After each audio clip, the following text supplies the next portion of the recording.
before we get started, let's recap for those viewers that are new to our channel. We are Jason and Jode from The Great Escape, and we're travelling with a Y62 and a Jayco Adventurer, and our two Frenchies, Gus and Rosie.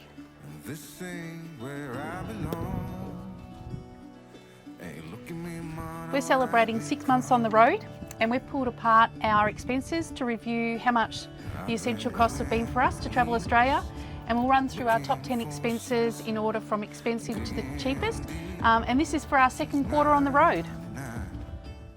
So we're lucky to have no mortgage, no debts, no loans, no credit cards, but we do own a home that has ongoing costs like rates, electricity, water, insurances, what else? Internet, maintenance. We also have a car and a motorbike at home, and obviously with us we've got our tow vehicle and the caravan, and they all need annual registration, insurance policies and roadside assistance. Yeah, we run a billing bank account, so put money aside each fortnight or every week to cover all our costs. That way when they're due we just transfer them across, they pay themselves, and we don't have to find the money for them. So for 2025 we know our fixed bills will be $522 a week, and that's our number one expense while we are on the road, which covers everything at home. So just as a disclaimer, we know that not everyone has expenses at home. Some people sell their homes, some people rent their homes out, some people start off from a rental property, let go of that rental property, some people have storage facilities. The choices are endless. We have chosen to stay in the housing market, so we have those expenses at home that we mentioned are our top and number one. Would we change our mind? No, we are so glad that we stayed in the market and have a place to call home. And so, we don't rent our property out. No, we do not. Our property sits there, and our parents go there nearly every day and help keep an eye on it and maintain it. So yeah, and it's going under a renovation project Yeah. as well. Yeah. So for us, we have $522 that comes out straight away every week without fail. Yep. Under the maintenance banner, we have things like repairs, upgrades and consumables, and it's safe to say that Jace does most of our maintenance, which saves us really big bucks on the labour costs. Some of the examples this quarter have been the stone stomper, the fridge repairs, we have toolbox locks. That's a tricky one to say. One of the leg stabilisers, and also a solar panel that we added onto the rooftop of the Patrol. Yeah, to recharge the Blue Eddy, which runs our fridge in the car. Yeah. Yeah.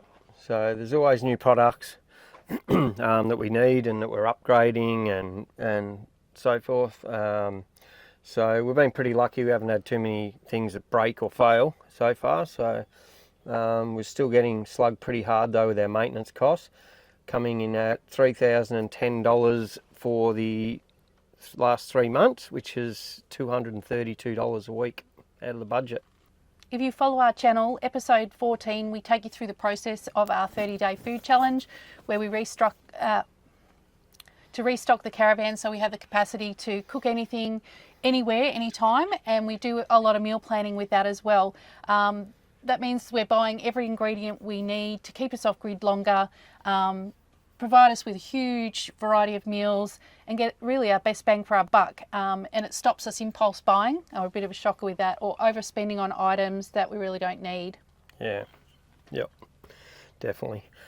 Yeah, our first quarter was way over, first 3 months, because we just kept going into shops and buying stuff all the time, and it was out of control. So this quarter we've done a lot better. This quarter we've spent $2,660, which is $204 a week, down from $329 the first 3 months that we travelled. Yeah, So pretty chuffed with that result. That's a pretty good turnaround. Yeah. So our fourth highest expense is fuel. So we've travelled 4,354 k's in the last 3 months on the road, which averages out to 335 k's a week.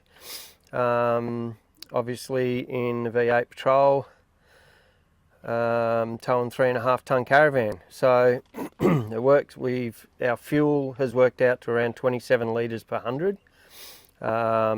Obviously on the Patrol we've got bull bars, roof racks, bloody awnings, all that stuff. Bigger tyres, they all add dramatically to your fuel costs. So with that in mind, our total spend on fuel over the last 3 months was $2,483, which is a weekly average of $191 per week, which is also... Yeah, we slowed down a lot, lower. Didn't we? Yeah. And intentionally we knew that was going to happen because in the first quarter we crossed the Nullarbor and we did it fast because we wanted to get to Western Australia. So we always anticipated, or we crossed our fingers and our toes, that the fuel bill was going to come down. Yeah, we left a little bit later than we sort of first planned, so we kind of fast-tracked the first month, didn't we, to get across? Yeah. Because didn't want to miss the weather. Yeah. And look, we have definitely ticked off a lot of big things, a lot of bucket list stuff. We have done some really memorable date nights, and we have found this one's bumped up a little bit because we have splurged on entrance fees, food, drinks and alcohol, so we could let our hair down.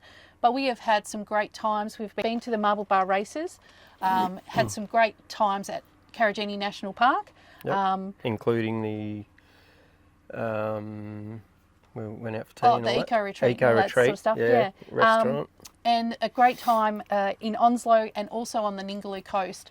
So, you know, even though we had a big boost in that budget, it is sitting at $184 a week, but we don't regret a single cent. No. We have made so many memories you can't put a price on.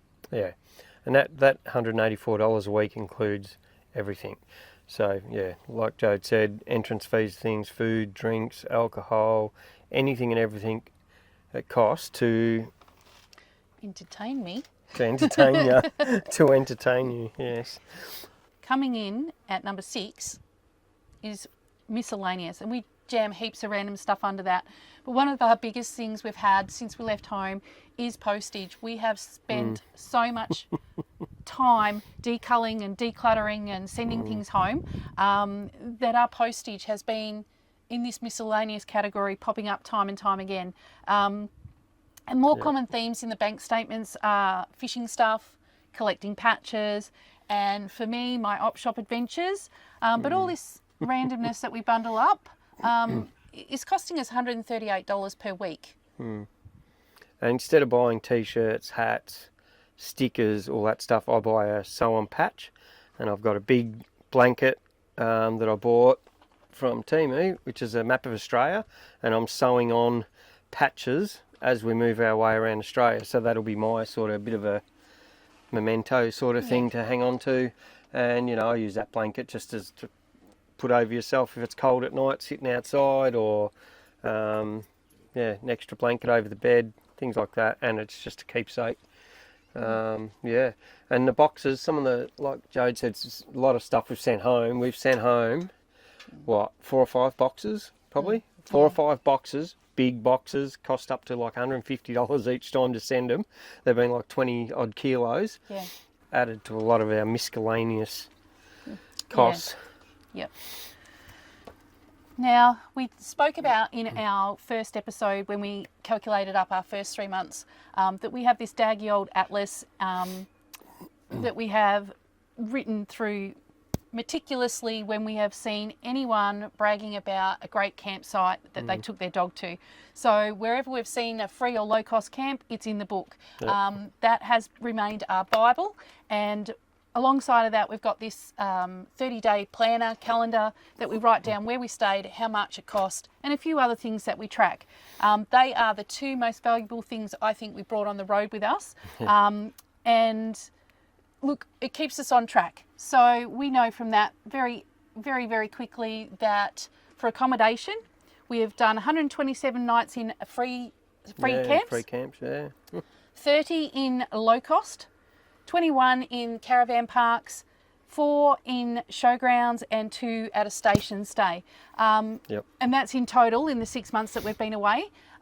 But that for this quarter means that we've spent $1,193 on accommodation, and it brings our average down to under $10 a day, which is actually what we set ourselves when we were sort of going, how much money do we need to travel Australia? We didn't want to spend any more than $10 a day every day for the whole year. So what is that, 3,650? 50. Yeah, that was where we were heading. So we'll let you know when we hit the 12-month mark whether we actually reach our target. Yeah. So. And by low cost camp we mean what, $10, $15? Yeah, things Mostly, like the Ningaloo. most of them have been 10, 15, 17. Yeah, the Ningaloo Sorta. and areas like that that are run by the government, they're roughly around 15. They do change whether you're on full rate or concession rates and whether you've got children. But yeah, for us it's averaged out to between that $15 to $17 mark for those types of low cost camps. Yep. So what's number 8 on our list? Alcohol. Which is actually further down the list than what it was last time. So somehow we're doing a bit better. Yeah. But our alcohol budget is purely what we have in the caravan. So obviously when we go out to a pub or a restaurant, that's in our entertainment budget. So our alcohol budget is just relaxing and enjoying each other's company. Or trying not to kill each other in the caravan.